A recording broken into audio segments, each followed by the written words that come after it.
Okay, nak katakan budaya tu kita harus lihat orang tu dari segi silat. Bila kita nak tahu silat Melayu kalau misalnya kalau kata kita tak tahu silat Melayu tu berarti kita tak tahu budaya. Berarti budaya apa?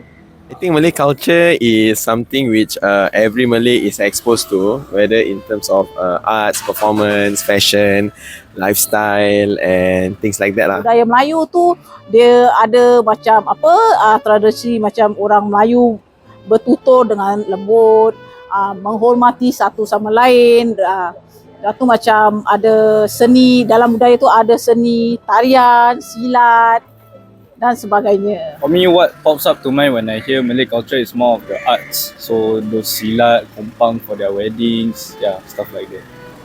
Kita masa generasi saya dululah kan, Ikam naturally macam kita belajar daripada nenek datuk.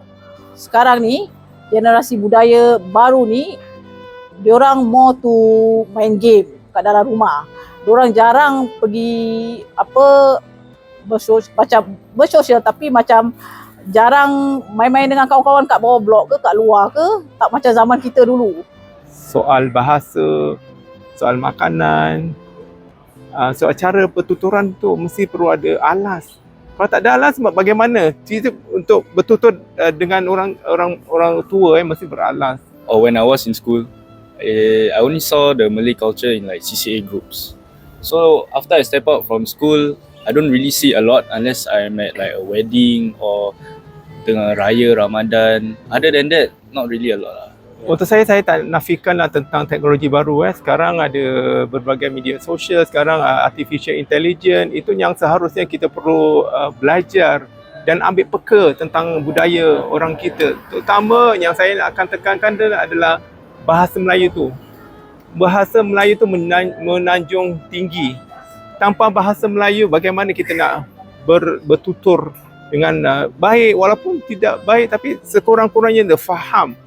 Macam kita sebagai generasi sekarang ni, sebagai mak-mak ke apa, harus terapkan macam expose anak-anak kita dengan, yalah maybe kita dulu dia tak tahu congkak, kita tunjukkan yang ini congkak, atau ajak pergi museum-museum Melayu ke. For me, I think if they have fun, positive community of friends, good people, then they will just want to be part of it lah. So like, I think like we have big Dikir Barat groups and things like that, atau like tarian, atau even to some extent Kuda Kepang, because it's cultural stuff, right? Like if you have a sense of belonging for young people nowadays, they will just flock together, whether it's really for the culture or not, but it's really because of the people there. Raffles datang ke Singapura tahun 1819, dia mempelajari bahasa Melayu. Apa kita tidak menafikan? Dia daripada mana? Daripada England, pergi ke Penang dan terus pergi ke Singapura. Belajar bahasa Melayu. Saya orang Melayu. Saya orang Melayu. Melayu Minangkabau. Turunan Jawa. Orang Melayu.